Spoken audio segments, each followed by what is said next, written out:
Now we realize, after seeing the scenario, that who has the monopoly on terrorism? And according to me, terrorism is a monopoly of the politicians. According to my understanding and survey, terrorism is a monopoly of the politicians. Irrespective, they may be politicians of USA, of UK or India, it is the monopoly of the politicians. We have to realize what is the cause of terrorism. If we want to abolish terrorism, first we have to understand the root cause. I, being a doctor, we don't believe in symptomatic treatment. We believe in trying and finding out what is the cause and killing the germ.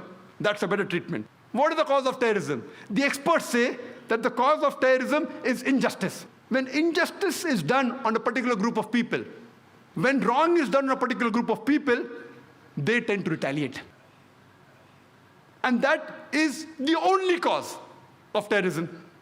And when we realize that whether it be the 9/11, the destruction of the Twin Towers in New York, whether it be the 7th July, the bombing in London, or the serial bomb blast 93 in Bombay, or the recent bomb blast on 11th of July, whether it be the thousands of people killed in Afghanistan, in Iraq, in Gujarat, in Bosnia, whether it be in Palestine, in Lebanon, we find that behind them, the main cause are the politicians. I was wondering that when I landed in UK, that why were 21 young Muslims arrested? The government said we were keeping track on them for several months. Many people I met who knew these people were arrested personally. They said, impossible. They can't be involved. What we realized, that the people wait, when should this news come out? At that time, Israel was attacking Lebanon. Thousands of people were killed. The Britishers were objecting. So then you have a diversion. 21 Muslims supposed to bomb the airline are arrested. It's a bigger news, so people forget about thousands of innocent people being killed in Lebanon. Same thing in India, Kargil. Any problem, politicians talk about Kargil, talk about the enemy, Pakistan. Diversion, politics, whether it be in USA, whether it be in UK, whether it be in India. The major cause are the politicians. We know that our country, more than 60 years back, they were ruled by the Britishers, and they had a policy of divide and rule. More than 50 years back, we got freedom from the Britishers, but unfortunately, they have left, but they have left the policy behind. And our Indian politicians, they have adopted this policy of divide and rule. They adopt this policy of divide and rule for the vote bank. From records, we come to know that the country which has the maximum riots anywhere in the world, it is India. If not daily, at least once a week, we have communal riots. This great country of ours, so many great religions are there. Maximum riots, communal riots. And the major cause, almost all, directly and indirectly, they are the politicians. For the vote bank, for the power, for the money, they engineer these things. Otherwise, normally, I have met non-Muslims. It's my job, it's my profession. I'm a student of comparative religion. I keep on meeting different sorts of people. Generally, the common Indian, irrespective whether it's Hindu or a Muslim, they would love to live with each other harmoniously. They would love to live peacefully. We may have our differences. We don't want to fight. But it is these politicians. It is these politicians who engineer hatred amongst different religions so that they could fill their vote bank. And you see almost all the riots that have taken place, indirectly or directly, they are the cause. We know that a few years back, there was a political gimmick. The Babri Masjid and Ram Janmabhoomi issue. You know Babri Masjid, Ram Janmabhoomi issue in Ayodhya? I would like to know how many of us Muslims and Hindus knew about Babri Masjid and Ram Janmabhoomi before the politicians made it a gimmick. How many of us knew? I had never heard of this, Babri Masjid. And when I asked the common Hindu, he had never heard of this. Only after the politicians made it a political gimmick, people knew about it. And we know, on the 6th of December, 1992, they wanted to have a big procession, a gathering at this site. The Supreme Court had explicitly said that no gathering anywhere close to the disputed site. A group of politicians, They make it a political gimmick of Ram Janmabhoomi issue and the Babri Masjid issue. They want to gather on 6th of December. The ruling politicians know very well that they have the Supreme Court backing. They could have easily stopped the gathering, easily. But then they think, if I stop, I may lose vote. So they let the gathering take place. The gathering takes place, and then they say, spontaneously, the thousands of car sevas gathered there. Spontaneously, the Babri Masjid was destroyed, spontaneously. You know, there was live recording on the various satellite channels. We know that with trishuls and lathis, how can you get down a structure? Is it possible? No. They had planted explosives. With this pre-planned act that planted explosives, anyone can see. You don't have to be a specialist of military. You can see it with your eyes. That explosives were planted, and that's how the structure came down. Can the structure come down with lathis and trishuls? Maybe George Bush saw this. 6th December 1992, that's how he had conducted the inside job of 11 September. Time does not permit me to speak about the inside job. That requires a lecture by itself. Inside job of 11 September. Many Americans have spoken about that. Maybe he saw it and he got the idea that let's conduct in New York also. Later on, what happens? This emerges into riots. Throughout the country, there were riots. It is the largest riot after partition in the whole country, where tens of thousands of innocent human beings were killed, mainly Muslims. Who's to blame? The innocent Indians. They are instigated by the politicians. Fight, kill the opposite religion people. Instigated, innocent people, they get instigated, and they do the act. We know that even in Bombay, one of the cities that was maximum affected was Bombay. Even during partition, the riots that took place in Bombay was the worst in the history of Bombay. Even during partition, so many people were not killed as during the December 92 and January 93 riots. The police, if they wanted, they could have easily prevented the riot, very easy. With the backing of the reserve police, with the backing of the military, easily they could have done it, but they did not do it. Most of them were silent spectators. Some were good, they tried, but they were in a minority.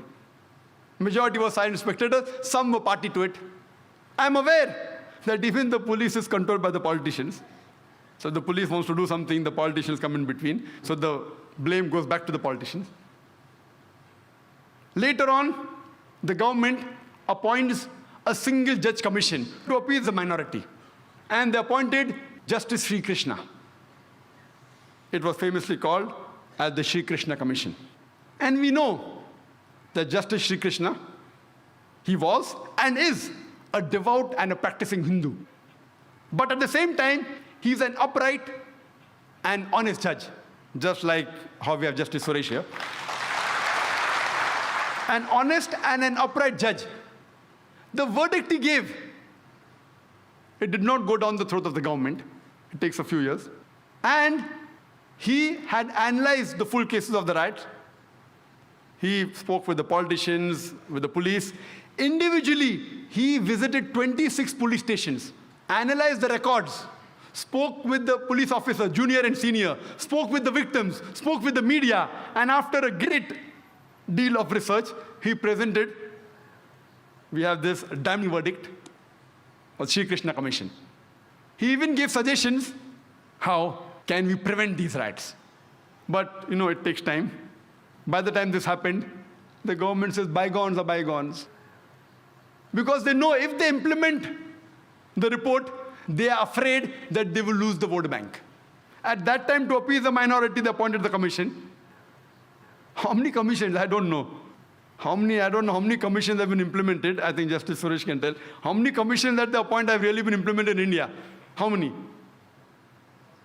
So here we know it is just delaying tactics. The innocent Indians, especially the Muslim victims, we have faith in the judiciary system of India. If the politicians betray us, if our other citizen fellow members betray us, if the police betrays us, in this country, we have yet faith in the judiciary system.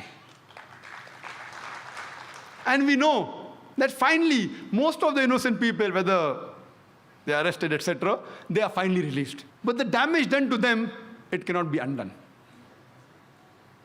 Later on, we come to know, after a couple of months, on 12th of March 1993, there was a series of 13 bomb blasts in Bombay, in which more than 250 innocent citizens of Bombay were killed.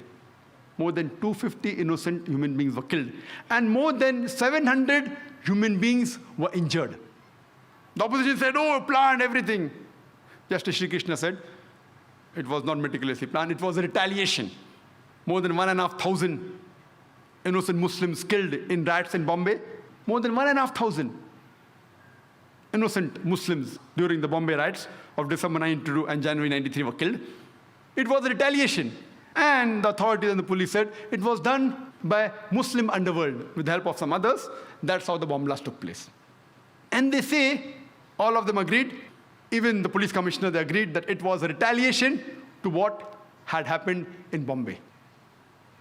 We know that immediately after the riots of December 92 and January 93, it was difficult for the Muslims to walk on the streets.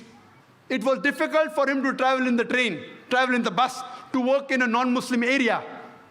They were looked down upon, they were ridiculed. Immediately after 12th March 93 bomb blast, those scenario changes.